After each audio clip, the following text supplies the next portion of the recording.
Hi, welcome to HowtoDandD. My name is Fred Wheeler and today I want to talk about Dungeons and Dragons. And today we're talking about the races of Eberron. Now the Wayfarer's Guide to Eberron got dropped as a PDF.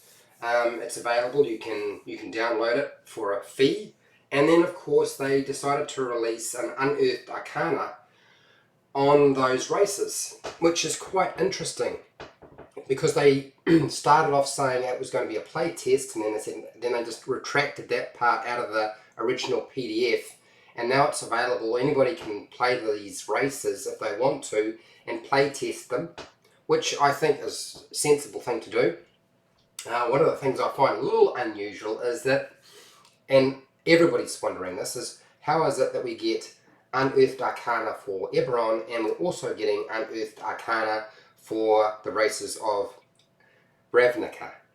I'm not going to be subtle about it. It's a bit of a weird one. I do understand, and people have got questions around it, but today we're going to talk about Eberron. And so I downloaded it, I've had a look at the document, and my first response was, well, I'm glad they have included some races for Eberron, but I also felt like a lot of the features with these races don't seem quite as strong as the ones that I saw in the Ravnica Unearthed Arcana. Now this isn't completed documentation, right? So there's still more that could happen. It's not over yet. Let's start off anyway with the first one, which is the Changelings. Essentially they decided to take the doppelganger and make it a playable character. That's essentially what I see the Changeling as. Now they don't quite have the same features as the doppelganger, and they don't have any propensity to be evil or devious in any kind of way, but they are a hidden people, and they have lots of interesting features to them that make them highly desirable as a player to play, simply because of the ability to change their appearance. So let's have a look at their traits. So they get a ability score increase to charisma of 2. You can either increase your dexterity or your intelligence by 1, so you get to choose. Their age is a little bit different, but it's pretty similar to humans. And alignment, well, basically changelings hate to be bound in any way, so basically they're going to do their own thing. That's essentially how they are lined up. Then of course their size is pretty standard, it's medium. And then speed's pretty standard, it's just 30 feet. Then you get your change appearance. So as an action, you can transform your appearance or revert into your natural form. So basically you can duplicate the appearance of a creature that you've never seen. Okay? Oh, sorry, you can't. So you have to have seen it, but you can modify that in some way, which I thought was quite good. It leaves a whole lot of things open. But also you can duplicate an exact replica of somebody else, which is the whole point behind it, right? So I don't want to go into that too much, but I can see something like the Changeling to be quite a popular option for players who are playing a very charismatic race, or even playing a rogue, because it'd be hugely beneficial. Changeling instincts. You gain proficiency in 2 of the following skills of your choice. You can have either deception, insight, intimidation, or persuasion, of which I think probably all 4 make perfect sense, and you get 2. That's pretty good. Unsettling visage. So when a creature makes an attack and sees you, you can use your reaction to impose disadvantage on the attack roll. So basically you do something with your features or your appearance that scares them in some way. Essentially that's what I think that's trying to duplicate. And of course, if you want to use it again, you have to wait until you have finished a short or long rest. Divergent personality. You gain proficiency with 1 tool of your choice. Sounds good, but when you use that particular proficiency, you get to double the bonus for the ability check. That's pretty powerful. In terms of languages, pretty standard. You get common and you get 2 other languages of your choice, which is certainly a lot better than some of the races I was talking about yesterday, races of Ravnica. Everybody seemed to be just common and that was it. So that is the Changeling. And I think the Changeling is probably one of the stronger options available in terms of all the options that they have presented so far. Okay, next we've got the Kalishtar. I hope I've pronounced it correctly. So basically you've got some sort of spirit who is embedded or part of you now from the plane of dreams. A spirit called a quarry has sort of become a part of you. And they're a combination of two races essentially. I think this is quite a cool idea. I like the idea of a spirit who is bound to your body and is trying to act as a voice of reason or a conscience. I think that's actually quite cool. And there's a whole bunch of Kalishtar quirks. There's a table of about 10 different things which you could just roll randomly, or maybe you just pick them.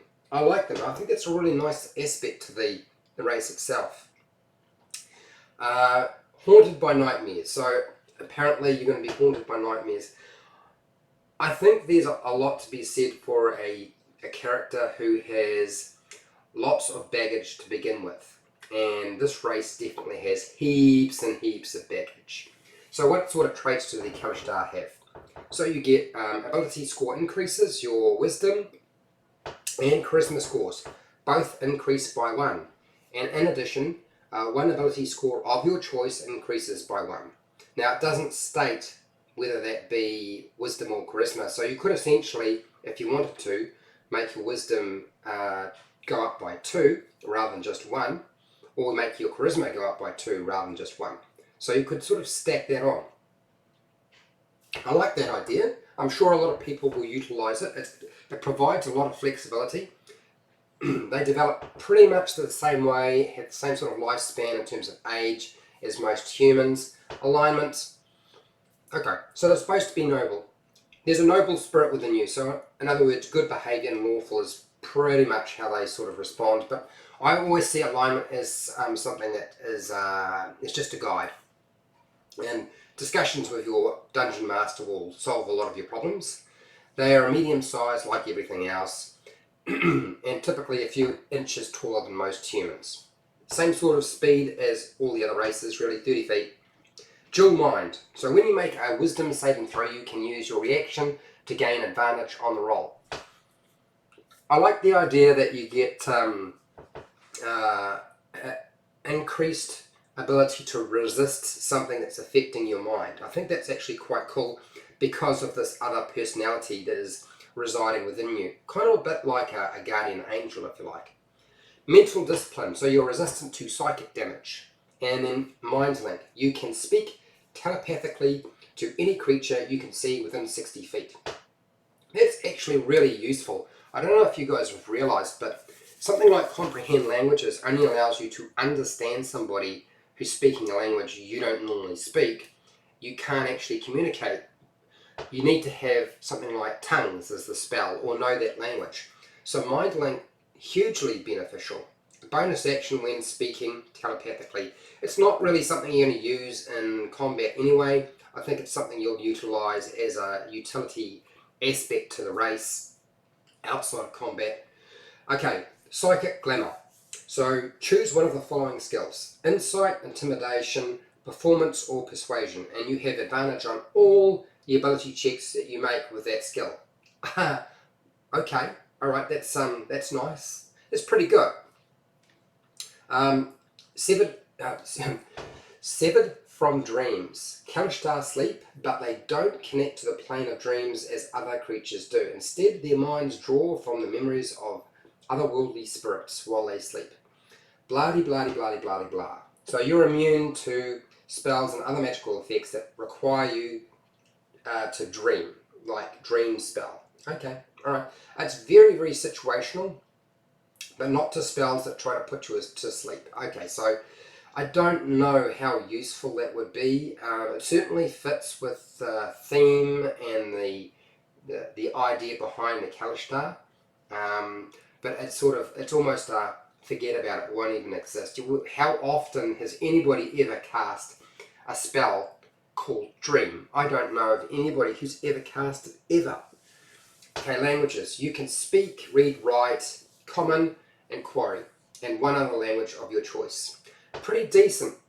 Compared to the Ravnica races, they're certainly getting treated to a lot of different languages. Okay, so that is the Kalashtar.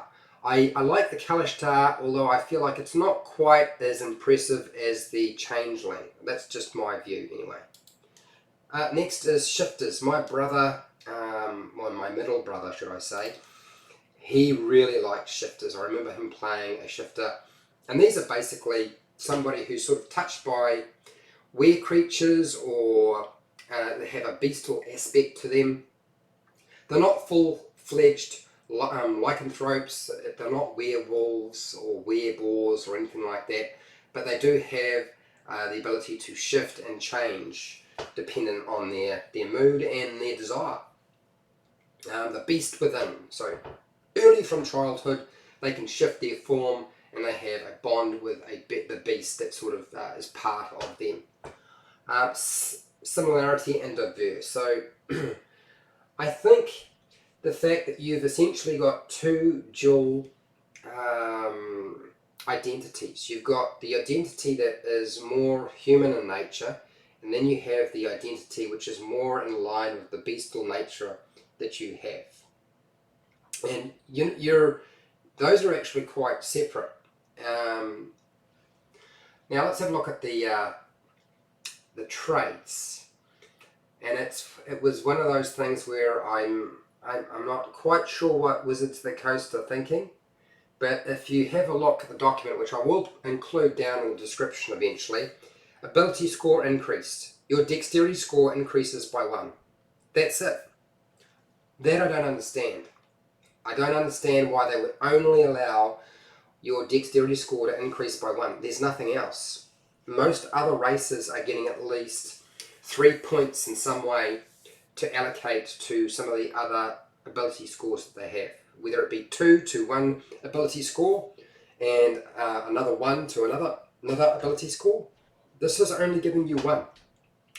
This is really going to mean a lot of people probably won't play a shifter just for that very fact, because you're at a huge disadvantage compared to all the other races. And I like the idea of people playing different races other than human or human variant, and I feel like this is a bit of a disappointment as far as I'm concerned. Their age, they really live to 70, and apparently they reach adulthood at about 10. Alignment tend to be neutral. Size, pretty much standard. They're going to be medium and about 5 to 7 feet tall. Speed, pretty standard again. But you do get dark vision. The fact that they get dark vision is good. Keen senses, so you have proficiency with perception skill and perception checks. And then shifting. As a bonus action, you can assume a more bestial form. This transformation lasts 1 minute, so long enough to deal with combat or until you die. Okay, so basically, I think that's probably the only part and aspect to it that sort of makes it seem quite cool. The only hassle is that the Changeling looks a lot more appealing than the Shifter. What sort of languages? The only language it knows is Common. I don't quite understand this, I really don't. And then sub-races. Now, so you get to pick a sub-race. So Beast Hide, and okay, so this is where the difference is. So you get your standard Shifter, and then you get to decide whether you're going to be a Beast Hide, a Wild Hunt, or a Swift Stride, or a Long Tooth. I was pretty sure there was a Long Tooth. I remember there being a Long Tooth in Dungeons and Dragons 4E. So the Beast Hide, you get a increase of 2 to your Constitution, and you have Tough, so you're proficient with Athletics skill. All right, it's not too bad, I guess, if you start thinking about it in that way.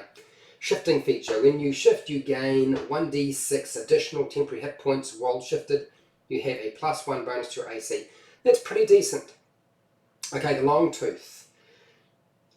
Okay, so you're getting an increase to your strength of +2. Your fierce, so you have proficiency with the intimidation skill. Your shifting feature, so while shifted, you can use your elongated fangs to make an unarmed strike as a bonus action. That's quite good. That means you've still got your action to use. If you hit with your fangs, you can deal piercing damage, 1d6, plus your strength modifier, including any bludgeoning damage normally from an unarmed strike. Okay. That's relatively decent. Still don't know that I necessarily would say it's on par with the Changeling. The Changeling just seems a lot more powerful to me. But this is all playtest. It's all going to change, right? The Swift Stride. So you get an increase to your ability score. That'll be Dexterity and Charisma. So 1 to each. And then you're Graceful. So you have proficiency with Acrobatics. Swift Stride. So you can walk. Your walking speed increases by 5 feet. You'd be surprised just how useful it is to have a faster movement speed. So that's not too bad. Your shifting feature. So while shifted, your walking speed increases by 5 feet. That's actually pretty good, but is it going to be enough? Additionally, you can move up to 10 feet as a reaction when an enemy ends its turn within 5 feet of you. This movement doesn't provoke attacks of opportunity. Now that's very powerful. I don't know that I necessarily think a lot of this is going to survive in its current form. Alright, Wild Hunt. You get an increase to your Wisdom score of 2. You are a natural tracker, so you have proficiency with Survival. And then you get Mark the Scent. So as a bonus action, you can mark one creature you can see within 10 feet of you. Until the end of your next long rest, your proficiency bonus is doubled for any ability check you make to find the marked creature. Okay, you can't use this trait again until you've finished a long or short rest. I feel like this is, it's good, but it's situational. You need to have at least come in contact with the creature first. So it's going to be a little bit limited in what you can do with it. Shifting feature. So while shifted, you have advantage on the wisdom checks. Okay, alright. That'll come up occasionally. And then let us move on to, I believe it is the last of the races that there are to discuss. And that is the robot, the Warforged, built for war. And now there is no war, and so they've got to do something with themselves. They are constructs, and I can just see it now, the number of questions people are going to have about how healing magic affects the Warforged, or whether it does or whether it doesn't. And it's just going to be ongoing indefinitely, particularly once it's released as an official playable race. So living steel and stone, a blend of organic and inorganic materials, and suffused with alchemical fluids and muscles and bits and pieces like that. So it's essentially, I guess it's a bit like the ghost in the shell, the spirit embedded into the artificial body. They have their own personality, which is always nice, so it's a bit weird if you're only playing something that doesn't have any personality. They have quirks. Now, the fact that they have quirks, there's 10 of them. You can roll a 10-sided die, so you could just pick them. I think that's quite nice, the addition of that. And then, I'm not even going to go near the names, forget about that. Okay, so Warforged traits. Ability score increase, your constitution score increases by 1. Maximum lifespan remains a mystery. So there's no way of really knowing how old they will get. Typical Warforged are between 2 and 30 years old. So I guess that depends on when they were originally created. So that's the Warforged.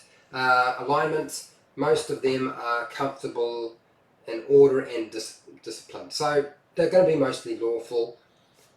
Size, pretty standard, just medium, 5 to 6.5 feet tall. Speed's pretty standard, just the 30 feet again.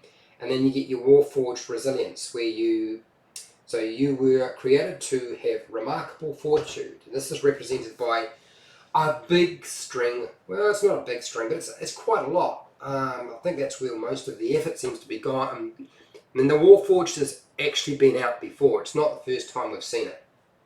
You have advantage on saving throws against being poisoned, and have resistance to poison damage. You are immune to disease. That's quite big. You don't need to eat, drink, or breathe. Okay, so now you can walk underwater. You don't need to sleep and don't suffer from effects of exhaustion due to a lack of rest. Okay, in other words, you don't have to worry about how does that affect your long rest. Well, you don't need to sleep. You're probably still going to need to take a long rest to get back your spells, class, features and other bits and pieces. So, but you don't need to sleep. I guess that means you can take the sentry duty all night long. Now everybody else can go have a snooze and you'll be fine, right? Alright, sentry's rest. When you have a long rest, you must spend at least 6 hours of it in inactive motion. Rather than sleeping in it. Okay, in this state you appear inert, but it doesn't render you unconscious. You can see and hear as normal. So there's the sentry duty. Essentially, it's going to be the Warforged's key aspect to those night camps. Integrated protection. Your body is built in protective layers which determine your armor class. You gain no benefit from wearing armor. Okay, alright, so don't worry about trying to build yourself something that's going to wear plate armor. That won't work.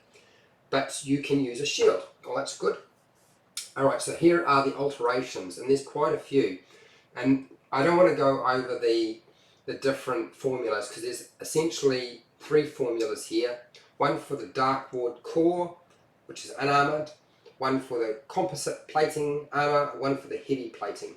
And the formulas are pretty standard. I'm not going to go into that. Languages, you get common and sub-races. Well, yeah. So there's a whole bunch of sub-races. Envoy, this is sort of breaking it up a little bit like the shifter. So you get an ability score increase to 2 different ability scores of your choice. That makes you very flexible in terms of how you build your character. Specialized design, so you gain 1 skill proficiency of your choice, 1 tool proficiency of your choice, and you're fluent in 1 language of your choice. Whoa, that's a fair amount. Integrated tools. Choose 1 tool you're proficient with. That tool is integrated into your body. Oh gosh, so you can't lose it, can't be stolen. And you double your proficiency bonus for any ability checks you make with it. Alright, so you must have a hand free to use it though. That's pretty impressive. I can see a lot of people wanting to play a Warforged, for sure. The Juggernaut option. Ability score increase, your strength score increases by 2. You have Iron Fist, so when you hit with an unarmed strike, you get to do 1d4 plus your strength modifier, bludgeoning damage, instead of the normal unarmed strike, which would normally just be 1 plus your strength modifier. So that's quite good. Powerful build, you count as 1 size larger when determining your carrying capacity and the weight you push, drag, or lift. Yeah, the Juggernaut doesn't seem quite as impressive as the Envoy. Skirmisher. So ability score increases to dexterity, so you get an increase of 2.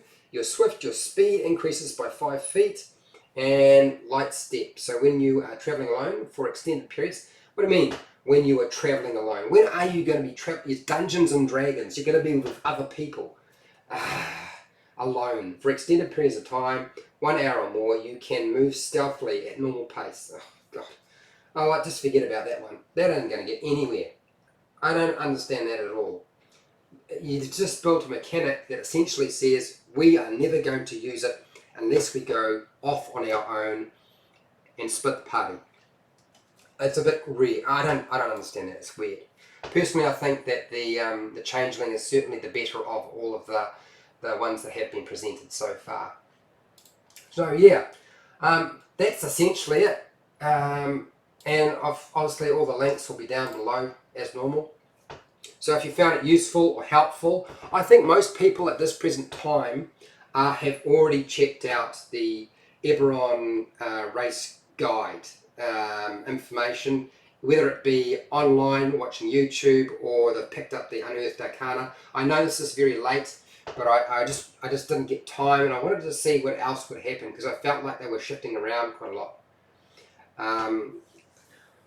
What I will do is I will talk about Eberron a lot more, primarily because you have a situation where you've got a book being released for a campaign which a lot of people were kind of a little bit shocked by, and everybody was expecting Eberron.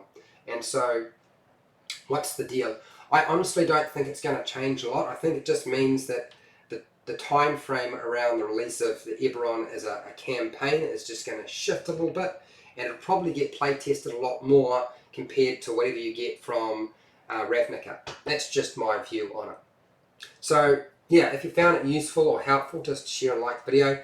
If you're not subscribed to my channel and you like this sort of thing, then please subscribe, hit the bell button to be notified, and basically that'll let you know when I publish a new video or I go live, and I go live quite a lot.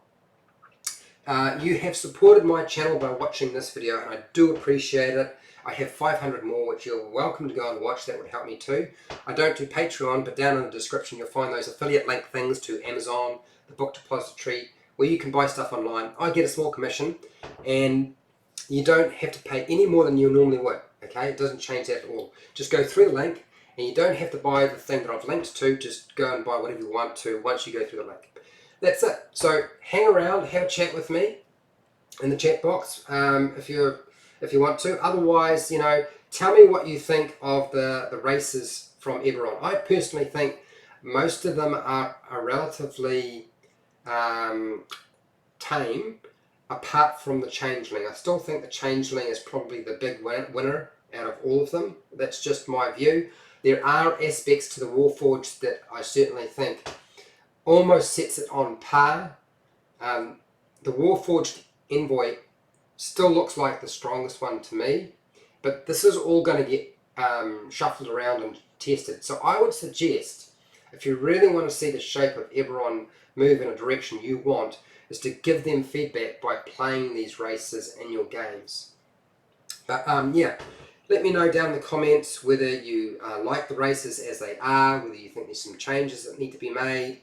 And that's all I think we need to say for today. And hey, till next time, keep rolling those 20s.